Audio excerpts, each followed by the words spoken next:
Hey Forza heads, welcome to my definitive front engine rear wheel drive tuning guide. In this video you're going to learn at least 5 things that you shouldn't be doing with your cars and at least 5 things or more that you should be doing with your cars. You're going to learn how to set them up to start with in a base tune setting, so you're going to know how to build the cars and where to start, and then I'm going to show you the couple of things. It's only going to be a couple of things that you're going to need to adjust once you know what you're doing, whether you want a little bit more rotation or a little bit more grip outside of the bend or a little bit more turning on the inside of the bend. So we're going to be running through it. I'm going to give you a little demonstration of what you can do with this tune. So we've got a Maloo here, which I've built the same way I build all these cars. We've got a couple of cars we can try. I'm going to jump in. We're going to try a little test lap in this car here. So the main aim of the game here for parts, let's just go through quickly, is to balance the car. So generally, with a car like this, you're always going to see you've got 52% front and 48% rear. Now if it's the other way round, with a lighter weight at the back and a heavier weight at the rear, that's naturally going to create rotation. Hence mid-engined or rear-engine cars always can create rotation. So if you're in a Porsche, you might recognise that rear-engine 911s are rotation heavy, and McLarens and things like that are quite neutral in rotation. They get in, they do the job quite easily. And then front engine cars like BMWs and stuff, sometimes more like Mercedes and things that aren't necessarily so well balanced, you have to sort of get into a corner late and get out of a corner late. There's a different driving style, but you can eliminate most of the problems by balancing the car. So the trick is to get your balance on it. So the build for this Maloo is, we've got the standard engine, we've got the full race parts, we've got the race transmission, street drive line and race differential. Wheels, we've got SV Imolas with standard size. Tyres, we've got full size and race compound. Oh no, we've got 265s on the front and 315s on the rear. So we've staggered them again to just help with the grip of the rear end. And in the A class, which we're in at the moment, you don't really need more than 235 on the front tyres, depending on what car you're in. But these cars have been balanced, have added a little bit of weight. So we have got full weight reduction, we've got 2 clicks of ballast, which brought us to 50-50 weight distribution.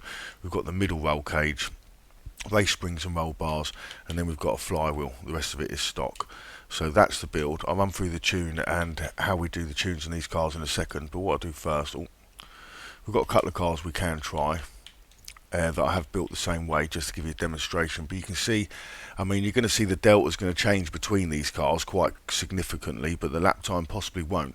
So this does say it's got a delta of 2:35, which is pretty quick, let's just say. The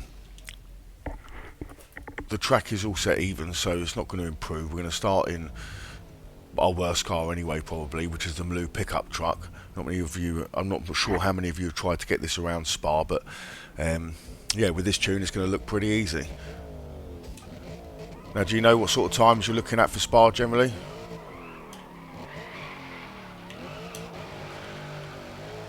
I'd say most of you are going to be capable of the 235, and probably if you get better than that, it's going to be a bonus. But with this car, you're going to see that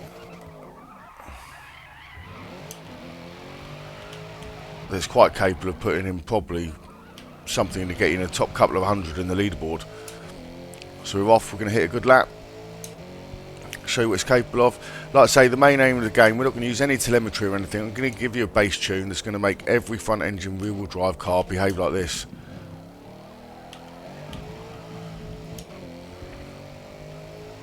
So you can see it pulls quite well, straight through all the gears. Gearing something that I'll show you that there's some myths to the gearing that we'll go through that I've covered in other videos, but we'll go through it when I go through the tune. About, you know, having it all the way down on acceleration creates acceleration. You know, this is a myth. Your gearing comprises of 2 gears. Basically just robbing off Peter to pay Paul. If you put it all the way to acceleration, you're going to get the same bet, but you can't manoeuvre it as much when you go track to track for Pacific tunes where, you know, or tracks where the straights are shorter.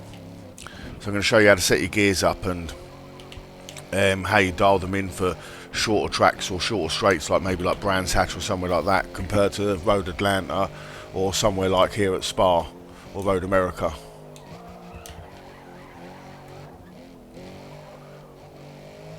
We've already probably ruined this lap, but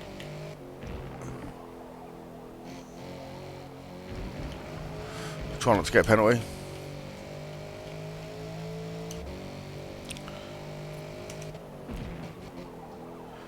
So most people will tell you about going into telemetry and looking at this and looking at that and looking at the other, but all it's about is feel, trying to maximise the amount of rotation you can get out of the car. Knowing how to drive the car is obviously part of it, and making it as easy as you can to get the best time out of it. And most of it comes from smoothness. It's been able to have the confidence in a tune to push a car to its limits.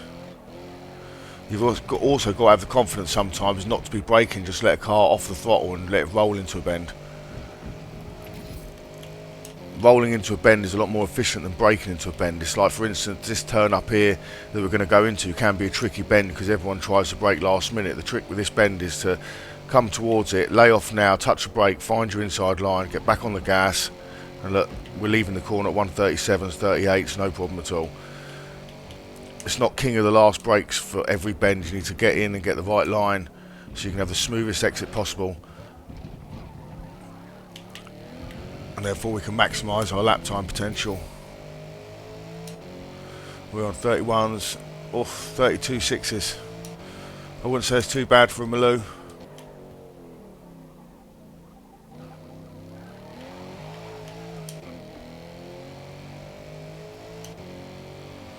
Two tenths up.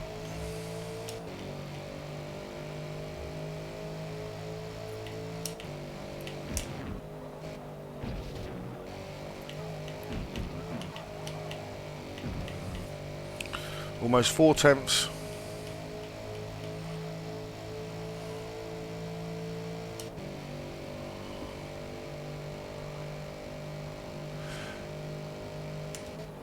I mean, you need to generally understand with these cars, as a stock car with its weight shifted to the front, it's a lot harder to control the rotation because the back's lighter.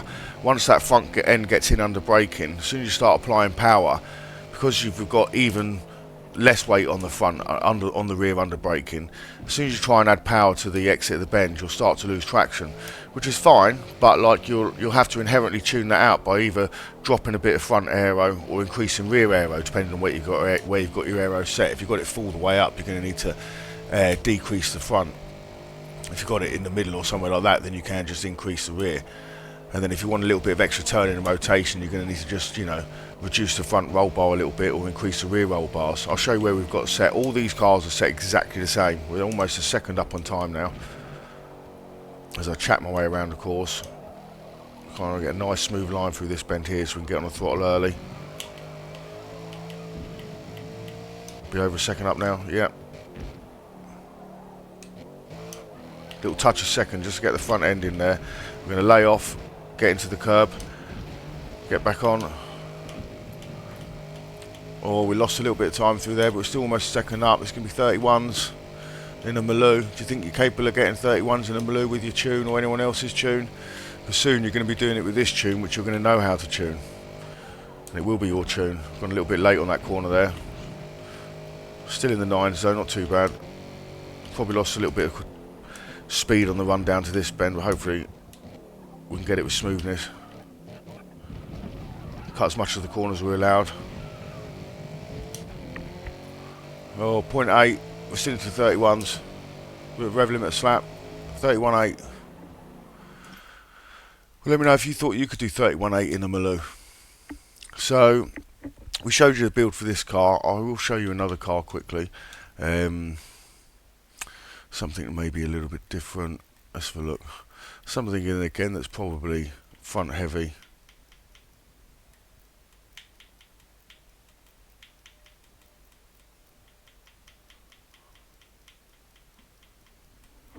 What do we have? Cadillac, I think I had somewhere. I think it's this one. It's not got the button. There it is there. So again, this has got a pretty good delta of 35s once we get down in the fuel. So the upgrade build on this one would be exactly the same. So we've got standard engine, we have got the body kit on it, we've got the rear wing that gives us the most amount of downforce, we've got the transmission, race driveline and race diff. Wheels we've got Imolas again, race tyres, 275s and 335s. We've got full brakes, we've got full weight reduction, race springs and anti-roll bars as always. First reinforcement, and then we balance the car again because it's 51.49 again, just to make it easier. Some cars you may need 2 or 3 pieces, but it's worth doing. You may see your power to weight ratio go down slightly, but the car's going to be so much more drivable everywhere on the course, so a little bit of power to weight you lost on a slight uphill climb or something like that is going to be less beneficial than what you gained everywhere else on the course. So it's all about balance and finesse with the car. You know, we've also set the car up stiffer than you probably imagine in some places. Again, that just improves the agility and makes it easier to naturally eke the time out of the car. So we've got an air filter on Sport, and we've got the flywheel on Sport, and that gives us 472 horsepower and 3183. Okay, so can't put a 370Z engine in it. Again, if I was going to be building a car in A class or below, I'll be going for the 370Z engine, or in some circumstances the 3.2 litre inline 6 from the BMWs, and then I'd be supercharging them. And most of the time that'll give you enough power, and then whatever handling you can get out of it, and lightweight. It's all about applying less weight. You know, if you add power, you'll only get faster in a straight line. Words of Colin Chapman. If you take away weight, you'll get faster everywhere. Your braking becomes improved, your handling becomes improved, your rotation becomes improved, everything's improved. So think about, you know, sort of which power range you want to be in this class, but generally you want to be eking out as much handling as you can out of the car. Now we've generally gone for around 4.7s and 4.8s, but we've got the BMW with 4.3 GTS we'll try in a second, and we've got this Cadillac, which is I think 4.6 possibly. Oh no, it's 4.8 as well. So well, mediums again. Let's go down. 35s. So again, we're going to try Cadillac CTS-V. This has got the exact same tune. I can show you the Maloo again afterwards when we go through. I'll give you a quick demonstration. I just want to show you what these cars are capable of, because I don't want you know, trying these tunes and going, no, you know, this tune is solid. You can see what it's capable of, and then I'll explain why I've done what I've done. Oh.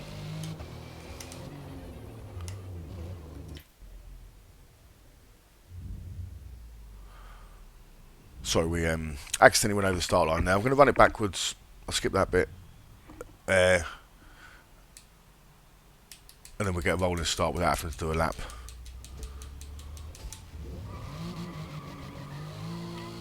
It'd be nice if you could skip lap, it'd be a lot easier. But gearing's pretty crucial with these.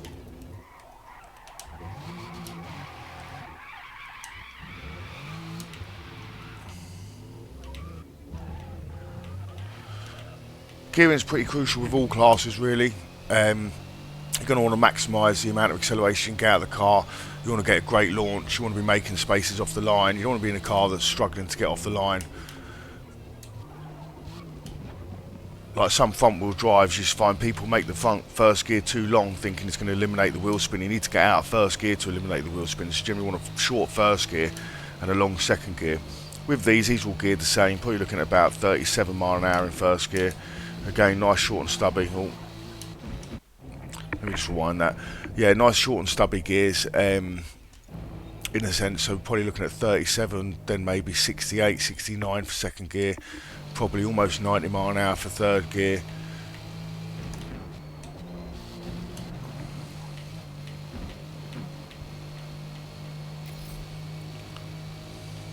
Sorry for the cheeky rewind there. But just want to show you what this is capable of.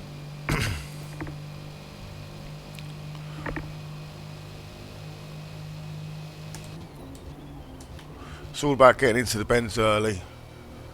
Sometimes between the bends you only want to be squeezing half full, otherwise you push yourself too hard between the corner. Just want to carry the right speed, not too much speed.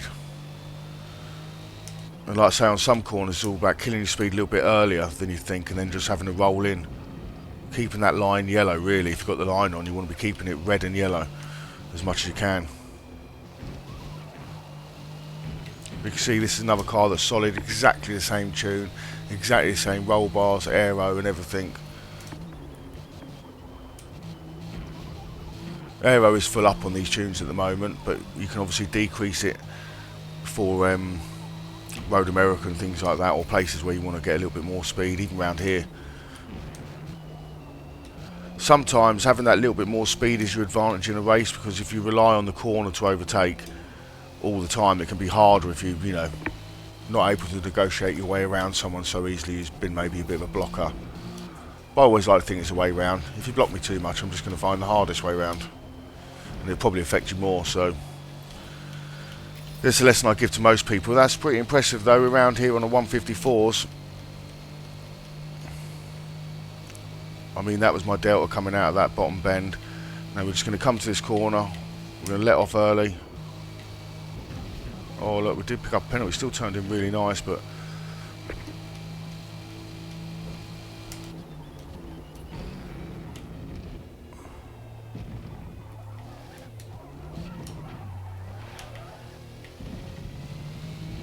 it's going to be another fine lap. Or 32.0s. So we're going 32.0 out of a Cadillac's pretty strong around Spa, especially for your first outing. I presume I'd get that into the 31s, possibly even the 30s, once we've done a couple of laps.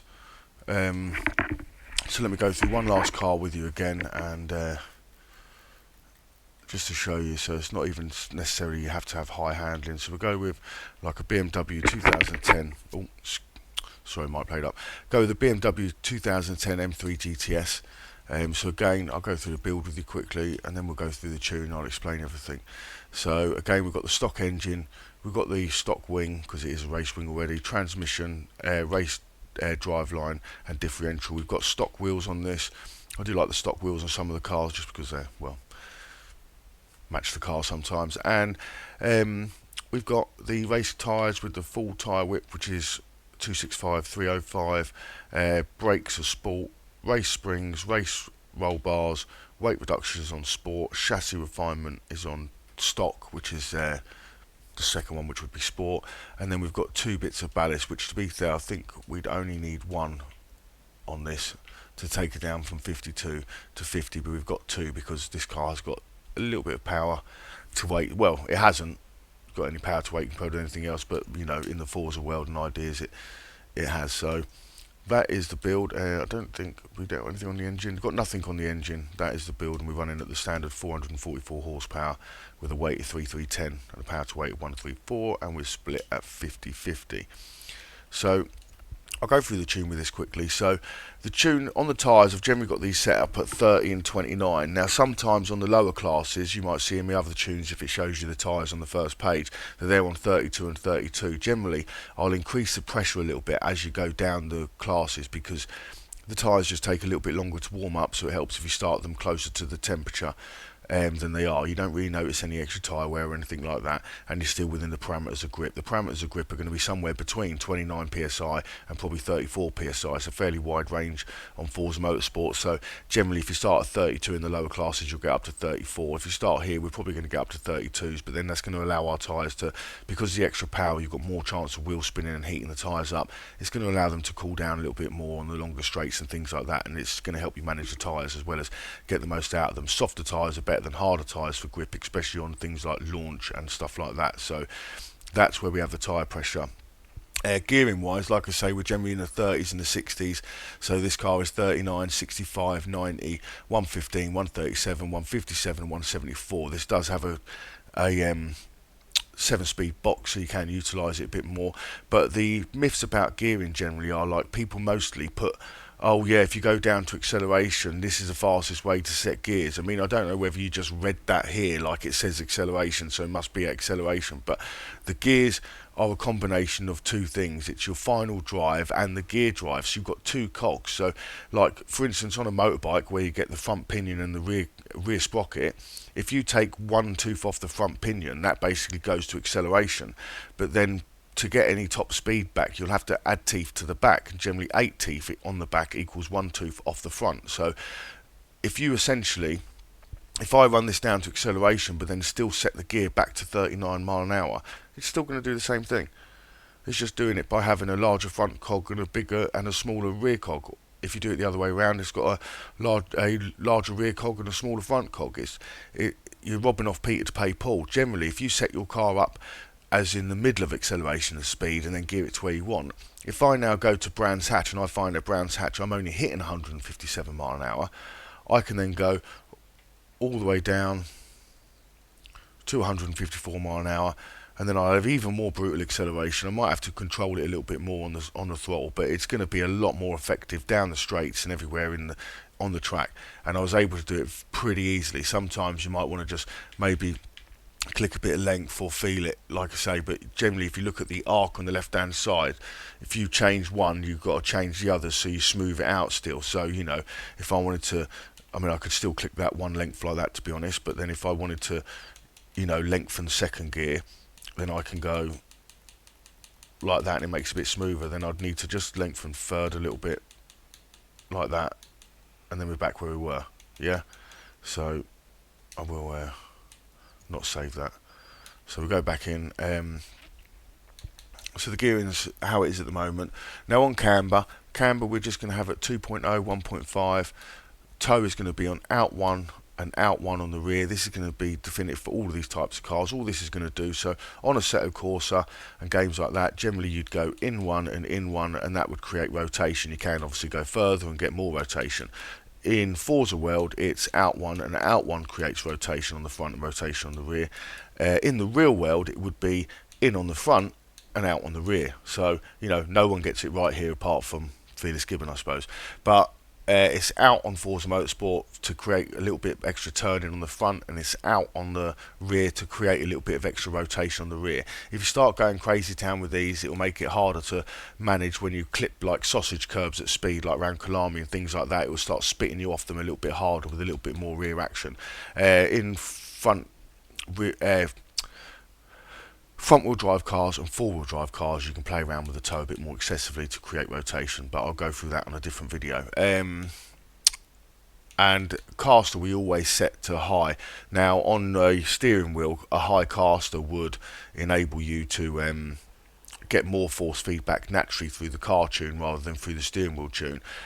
So the negative for this on a steering wheel would be that you feel more feedback. On a controller you don't feed any feedback, so you can have as much caster as you like anyway. But generally, even in a Assetto Corsa and things like that, you would maximise the caster because it maximises the camper of the front wheels on turning. So it just aids with a bit more rolling grip, as it were, because as the car pivots from left to right with more camber, you've got less friction sort of as you turn in, and as the car leans over onto the tyre, it flattens off and you get more and more contact area on the tyre the harder you kind of go with it. So yeah, we always run a high front caster, and you'll notice on some of the cars that have been released recently, they're tuning things, like I did do a video on like the new Hyundai, that's set up with a lot of rear toe because it's front wheel drive and things like that, so you find some of the cars have sort of been tuned more as they've been released to what you should be having on Forza as opposed to what they started with, because most cars are tuned wrong. Now, anti-roll bars, this is where most of your rotation is going to be created and controlled. So I've gone for an even roll bar, which most of the time, if I wanted to create more rotation out of the car, I would drop the front.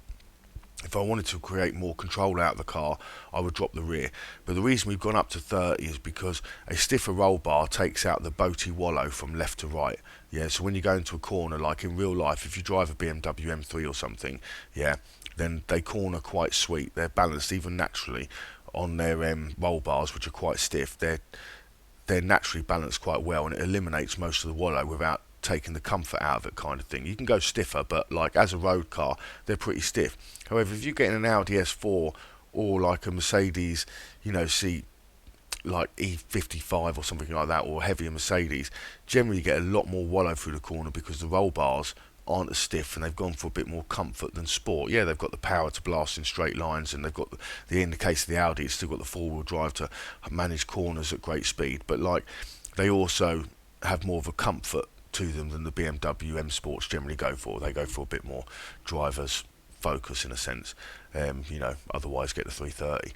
But so roll bars we put up here because it gives us the agility, and we haven't gone to the limit because then that gives us a little bit to fine tune. So if you want a little bit extra rotation out the rear, you just put the rear up if you wanted a little bit more control out of the front on entrance, you just put this down. Now if you find you wanted rotation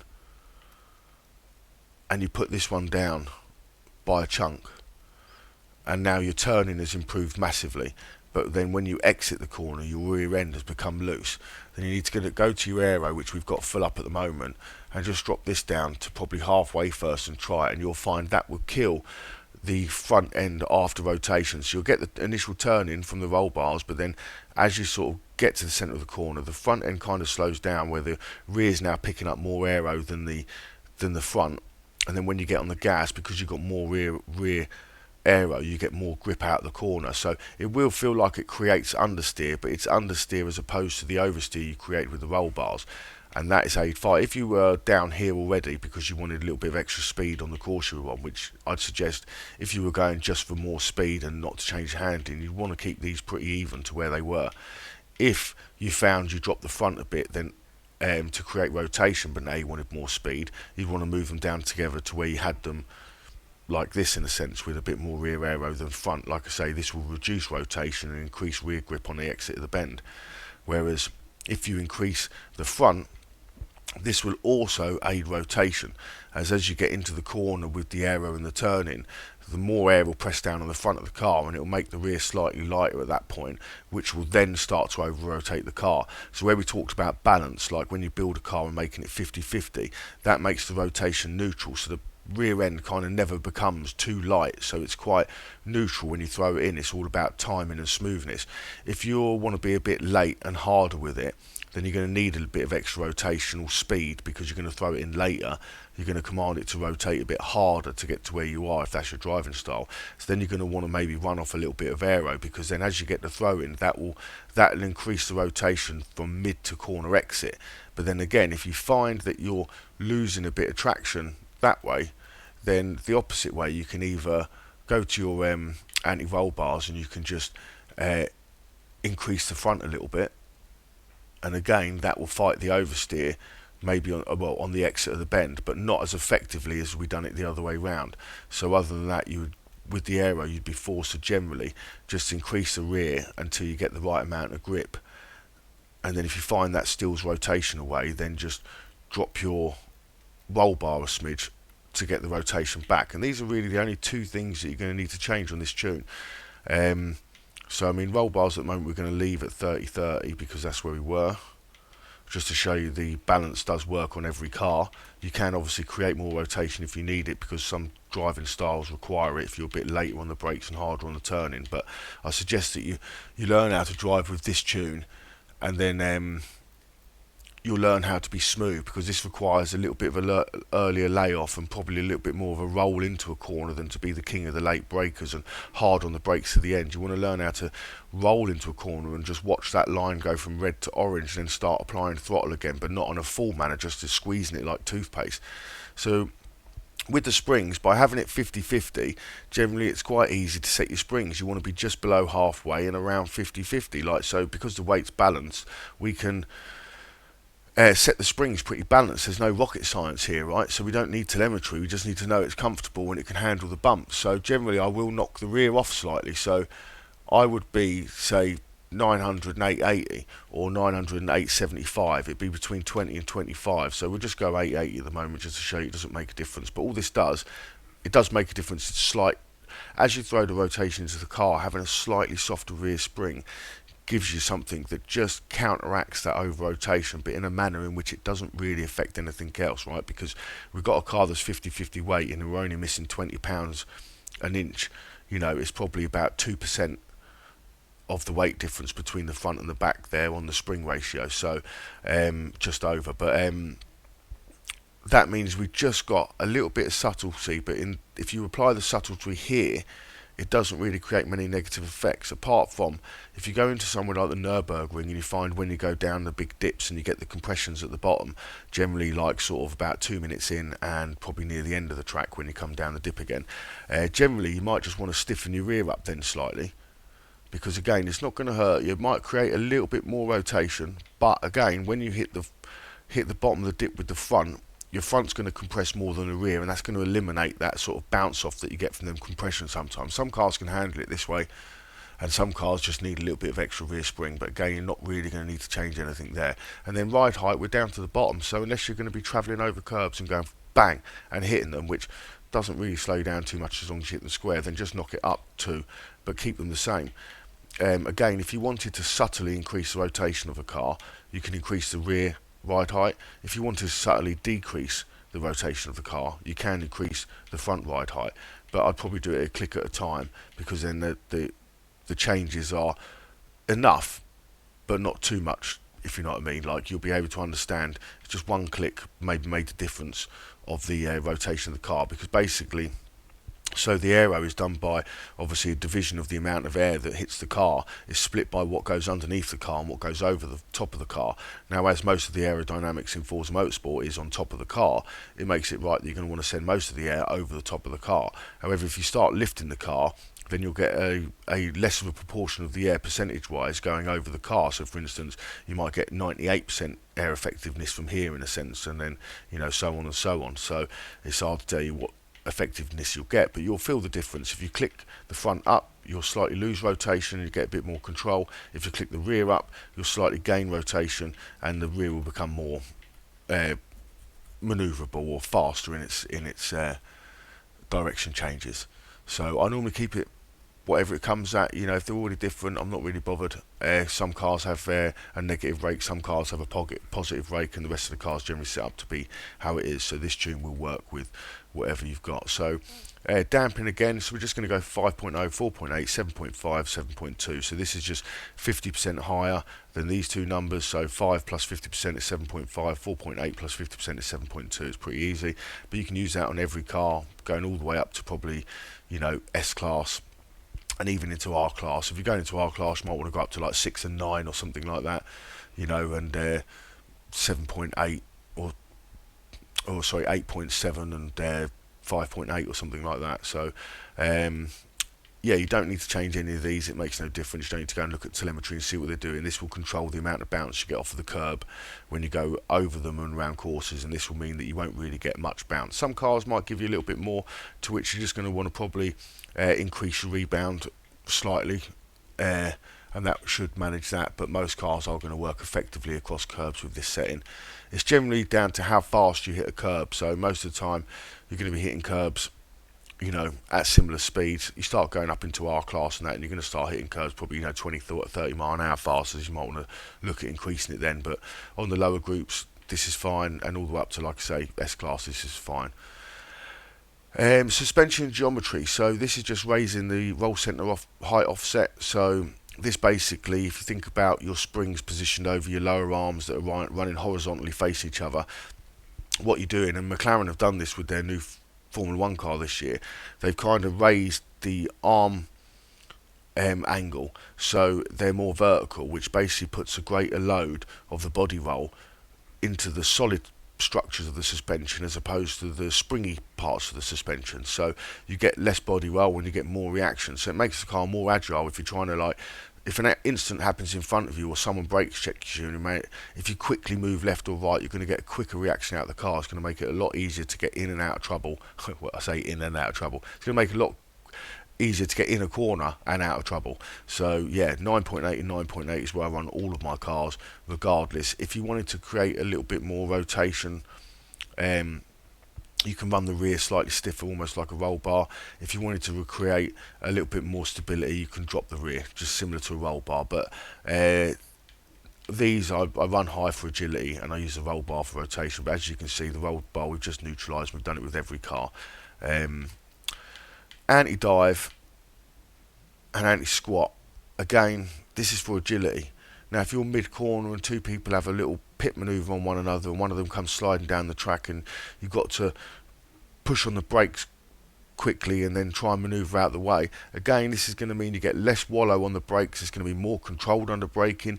If you're someone who has to use the brake a couple of times going into the corner, you go off and on the brakes and off and on the brakes, this again is going to give you far more control by having this up than it is having it down.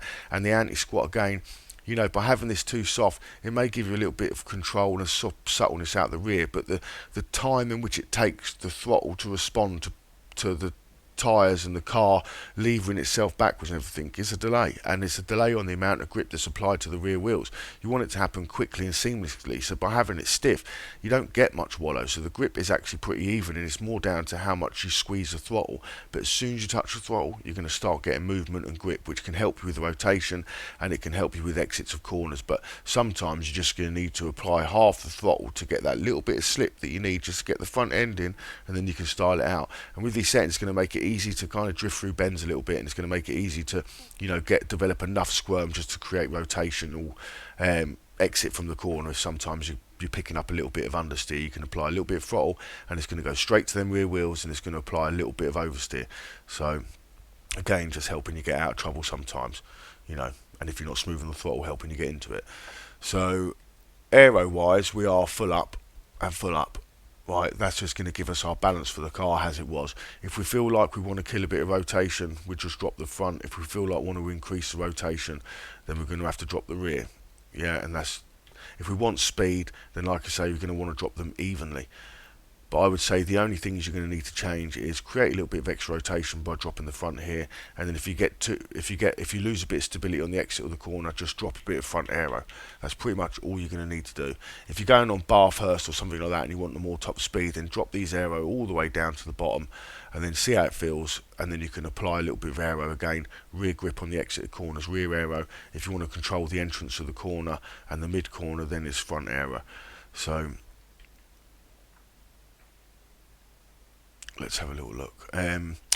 Right, brakes, we've got 47%, so we're always going to brake from the rear, and 130. Maybe if you're on a wheel in some cars, you're going to want to change that to 53. It's not going to make too much of a difference, but it's going to steal a little bit of rotation from the rear, especially on people who run a slightly less differential settings. Our difference is going to be the same for all cars. We're going to run a 50-20. This gives you a smooth throttle out. If you start getting a bit too much wheel slip, it will start locking out the inside wheel and give you a bit of extra control. If you're going to go into a bend, 20% on heavy braking in a light rear car is going to give you a lot more control, or even in a balanced car, like I say, this is going to give you balanced braking, balanced control, and you're still going to receive the fast reactions from everywhere else. If you wanted a little bit more rotation, you just drop the deceleration. If you wanted a little bit more rotation on the exit, that'd be the entrance of the corner. If you want a little bit more rotation on the exit of the corner, you can increase acceleration. This will just give you a little bit more slip faster on the rear wheels. They use it differently in front wheel drive cars and four wheel drive cars. We can explain that in another video. So for the wheel, let me show you this quickly. Let me push the button on the wheel. So for the wheel, I would set this up. I haven't had to go on the wheel yet with this one, but I would set it up because if you're using my wheel settings, you're going to want the fast wheel rotation and the confidence to be able to throw it into a corner. So you're going to go steering lock range of 50 and a force feedback scale of 175. But I would advise you to watch my wheel guide and use my wheel settings if you're going to do this. Otherwise you can stick to the force feedback that you're happy with your wheel settings. But I do advise you, if you're using a wheel, try my settings, take a picture of yours, you can always go back to them. But my settings, you aren't going to be spinning out anywhere. You're going to get more front grip and slip and feel than you've ever had. You're going to feel the weight of the car go from left to right. Honestly, like, I explain everything in my long wheel guide and I show you everything in my short wheel guide, so it's up to you which one you want to do. Go for the in-depth one, you'll understand how to change your own wheel guide. Go for the quick wheel guide, you can test mine out, try it against yours and see how it feels. But let me know in the comments, if this video's helped you. I've been trying to work on this for a while. It takes me a while. I'm recording it in one hit as well, so I just want it to be natural and explain everything to you. But that is where I would set mine. So we're going to go in, we're going to try the BMW very quickly, and I'm just going to show you what 4.3 for handling will still get you around Spa. So let's have a quick look. We'll reduce that. What did we have for Delta? So Delta's 237. So this now says it's 2 seconds slower than the Maloo or the Cadillac. Both of them hit the 35s. So let's hit a lap. But yeah, please give us a thumbs up and share this because I'm just, you know, this takes me a lot of work and I'm giving away all of my, they're not secrets here, I'm trying to make everyone faster. I just want this information to go out, and I see other people getting a lot more, you know, views and looks on their channel and subscriptions and things like that, and it's like I'm trying to do this as something that I'm going to carry on doing with every car game that comes out. You know, if you want to see stuff on ACC, let me know in the comments. I'll show you how to tune cars on ACC. I've just been focusing on Forza because I'm trying to build a kind of community, but I understand that everyone plays all sorts of other games, so I've not done a bloody rolling start here, so we're going to have a lap and then we'll... But you can see straight away how smooth this car is with this tune. It's very easy to drive, very easy to get in and out of corners, even with its low handling.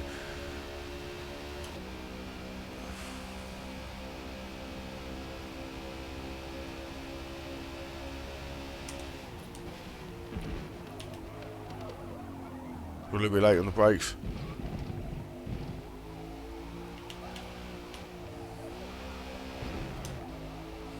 Try and get the time back. Sometimes it's nice to leave it in a high gear for braking and come down later. It gives you the rotation at the right time.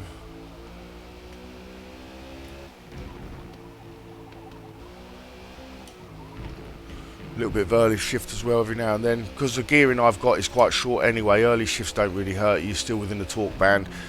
It's not all about finding the torque band, it's giving yourself more of a range of gear to use. You know, if I want to shift early, I'm not going to sacrifice acceleration because I've got long gears and I'm trying to use some sort of mythical torque band from the Mercedes or whatever, which I understand, but all horsepower's at the top end. Torque is for pulling yourself up hills and that, which is great, but horsepower is where your speed's going to be developed. It's about the rotational speed of the flywheel. The torque is about how much oomph the explosion had inside the chamber, in a sense.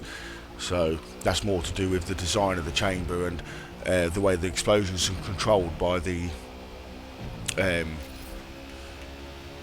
point of detonation.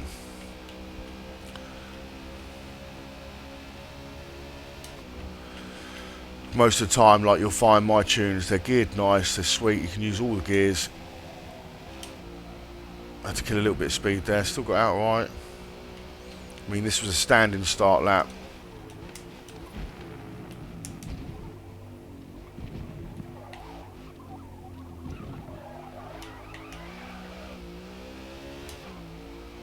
But this is the best front engine rear wheel drive tune guide you will see, and I hope, you know, well, I hope you all have fun using it. I hope you now understand what you need to do with the car. So the main areas are, we need to not do telemetry or anything like that. You want to balance the car through its build. You want to pick the right engine, i.e. in A class and below it's going to want to be the 3.7 litre V6 or the 3.2 litre inline 6. I mean, unless you're stuck with standard engines like this, which isn't necessarily a bad thing, but yeah, if you're going into the new Velocity Tour, then you're going to be one using the 5.2 litre V10 excuse me, because in S-Class or above, that is a dominant engine, and with a supercharger and the exhaust, it comes in at 751 horsepower. Most of the time you get the flywheel on as well, which helps with acceleration. Sorry with that. Excuse me, done a right old crap job with this car here. But I assure you this getting to the 31s as well.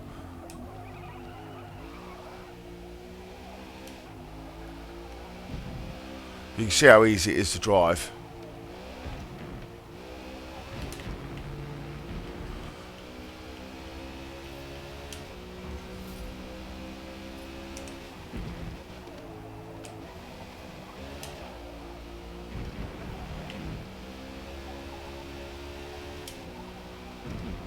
Oh, we've nicked a bit.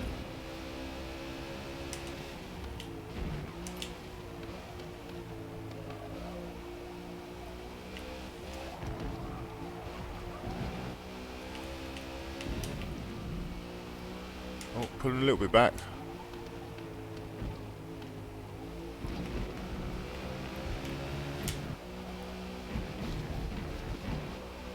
We'll really get up on that grass for that rotation on that corner. I didn't see what we got through in. I know we've made some mistakes on this, so it's probably not going to be a 31. We'll probably still pull back a 32. Which I'm pretty sure you'll all understand is a pretty good lap, especially how crap it's been. 137, 38's out of that time, 2.8's up. Let's get nice and wide on the entrance. Use the flick back. Squeeze the throttle so we don't get too much wheel spin. Back on the gas. 2.9s. Oh, 33s. Don't know if I'm happy with that.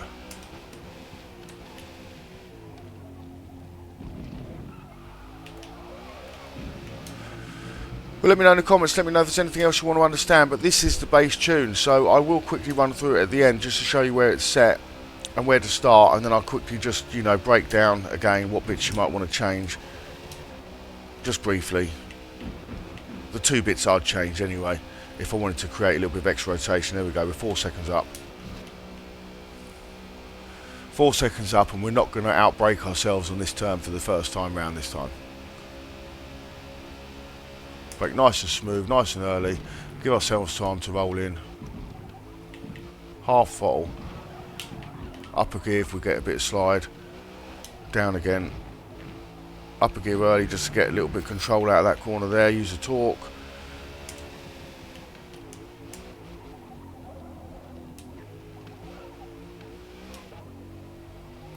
Nice and smooth out there. We're going to get right up on this curb. Get the rotation back down off of it. Getting nailed. 4.7 up.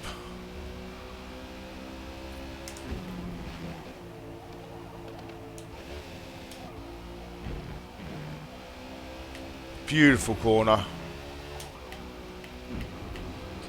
4.7 up. Take a nice roll into this one. Down the gear just to get the rotation. Give us a nice wide line so we can get on the throttle early in this one. Just feel that front turn in.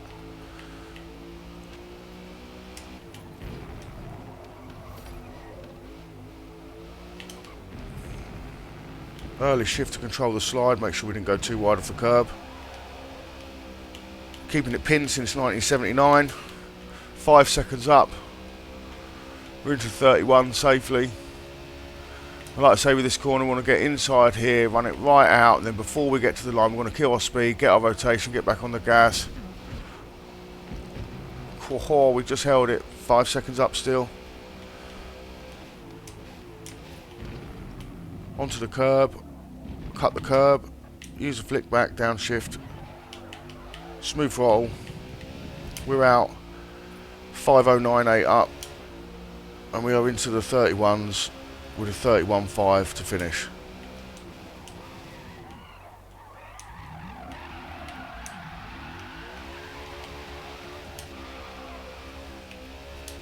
There you go. That is the BMW doing 31s. So like I say, I'll run through the tune again very quickly with you. Let me know if this video's helped. Please give me a comment. Please give me a share. Honestly, this is like something I've worked very hard to give you. I know people have been waiting for it, but I've had so much going on that I find it hard to find the time to do everything I need to do with the channel as we grow. I do want to do more community events and get into doing some racing. So let me know in the comments if you want to get involved in a race. Drop your gamer tag in, add me on Xbox, and I promise you, if we get enough people with a name in the box, I'll create an event that will make it fun. We'll do one-night league sessions where we do 4 or 5 races in a certain car. Might start with some Clio Cups and things like that, and then move up. But we'll make them different. I've already got my ideas. I just need the names. Put your name here. So tune again. So custom upgrade. What you've got to remember is we are balancing the car. So once you've applied as much grip and lightweight as you can, then we are going to balance the car with ballast to what it needs, as long as it's 50-50, right? And that is going to make any front engine rear wheel drive car behave itself neutrally and properly. And then you're going to take the Forza tune and you're going to stick it where the sun doesn't shine, and you're going to put it to 30-29. You're going to put your gear into around 39, 65, 90s, 115s, 157s. This goes for a 6-speed box as well, because most of the time my box is geared to 160, say, anyway. So just you can follow that guide, and then just again, like I say, increase or decrease your acceleration without changing anything else. Sometimes if you increase it slightly to get a bit more top speed, then decrease your front 2 gears again, just to give you a bit more launch out of the lights. I'd probably go down to like possibly 35 mile an hour in A class would be as low as I would go. 35 to 39 would be fine. And again, I'd probably be like 65 to 67 or something like that. So this has got the extra gear, so we're just probably starting off a little bit closer with the ratios here than we would have to fit the 7th gear in. So alignment wise, like I say, we've got the alignment, use this on every car, and we will go through tow and that as we go through front wheel drive tunes and 4-wheel drive tunes. If we get enough hits on this video, enough likes, I'll go through them as quick as I can and I'll bring them out to you and I'll show you how effective a 4-wheel drive car can be and what beasts they can. I'll get Godzilla out, and we can get the Skyline and the GTO from Gran Turismo 2 or something like that and show you how capable they are in all-wheel drive. So roll bars, we're going to start at 30-30. Springs, we're going to start at generally a pretty even number and then be maybe 20 apart. Here they're pretty even, but again, look, I'd probably drop that slightly, so we'll go to 880. You can try it yourself. If you want a bit of extra protection from the compression of dips, run it at 920, give you a little bit of extra rotation as well. If you want a little bit of extra control, just run it at 880, but anywhere between there will be fine. Slam it. If you're on course where you're having problems with curbs, then just put it up. If you want a bit of extra rotation, up 1 click on the back. If you want a bit of extra control, up 1 click at the front, and you can go again, click at a time, just until you get where you want. But I'd be slammed. Same damping for every car. 9.8, 9.8, 30, 10. We've been through the geometry and why we've done it. And then aero and downforce. So the only things you're going to want to do if you want more rotation out of this car is drop the front, and then if you find you drop the front and then you want a bit of extra rotational control, don't do that, and you want a bit of extra rotational control, then you're going to need to at the same time drop the front aero. Yeah, if you want a bit more rotation, then you can drop the rear. But generally, you know, that's going to be for people who want to be able to seriously overdrive the car and use their skill to keep it in check, because I sometimes might run more extreme tunes, which you've probably seen in other videos, but this is a safe tune for any skill level of driver to eke out a good time. I'm a pretty good driver. You just see me eke out a pretty good time in a couple of cars like the Maloo and the BMW and that you wouldn't normally see, and yeah, see me get quite capable of leaderboard times in them. So yeah, and then like I say, use my wheel guide if you're using the wheel, and then you're going to be balance is going to be 47 130. If you're on a wheel in some cars, you might want to do 53 130 and just push your brake into the front. That'll give you a little bit of extra control. Also, I will say, if you're on a wheel for your differential, if you're going up into like maybe S class and R class and you struggle with the grip, then do not be afraid to go 20 80. For instance, in my video with my wheel guide, I'm in the AMR Pro. I do a 5-minute 7 lap on the wheel around Nordschleifer, and I've got the diff on 20 and 80, which gives me ultimate control, and it slows down the rotation because the steering wheel will put in more rotation than a controller. So you do not need the help of the diff and everything else as much. You've got it in other settings, but this is fine to use for a wheel. But here we're going to go 50 and 20. I'm on a controller, and you can try 50 and 20 will be fine on a wheel as well. But if you're going up in the classes and you want more, don't be afraid to add loads of deceleration diff, and that will give you loads of control going into a bend, and take away the rear acceleration diff, and that will give you loads of control coming out of the bend. You won't be fighting that unchallengeable oversteer. You'll thank me later for that one, trust me. Go and try the AMR Pro and put that on 20 and 80. Go and look at my video and use my AMR Pro tune that's in the video and try a lap. You'll feel how much confident you'll be in it. It is like playing the game in fast forward, but it's worth a try. And then force feedback settings, like I say, if you use my wheel guide, you're going to want the quicker responses from the steering wheel, so we're doubling down on the rotation by giving ourselves 2 times the rotation for the rotation of the wheel, so the car will have twice the input for the steering wheel you've got in your hands. Therefore, it gives you a lot easier to fight back the drift resistance that it seemingly applies when them back wheels come unstuck. You can get the turn in before the computer kind of locks you out, and you can generally hold it and control it. Again, you'll see that demonstrated in my stock BMW wheel guide tune video, where that car's a bit lively and I have to catch it a couple of times. So yeah, just enjoy the video, enjoy the tune. And force feedback we're going to put to 175, because in my full wheel guide I explain why you shouldn't be overdoing tunes, because it hides things. You will not realise how much you're hiding from yourself with force feedback settings and all this I need 20 newtons. You get my wheel settings, you'll have the best wheel settings, you'll have the most confidence you've had in a car ever since Forza's come out, and you'll thank me later. If this video's helped, please give me a thumbs up. Everything I need to support this channel is just you hitting a like button and you hitting a thumbs up on the video and sharing this with your friends. I want my tune guide to go everywhere. I don't necessarily want people to, you know, nick my tune guide, as it were. Could happen, you never know. But yeah, take this, run with it. Thank me in the comments. You know, if this is something you're going to use going forwards, and I've just saved you £2.99 a month on a shit tuning app, then let me know. But remember, guys, when the clutch drops, the bullshit stops, and I'll see you in the next video. Take care, guys. See you soon.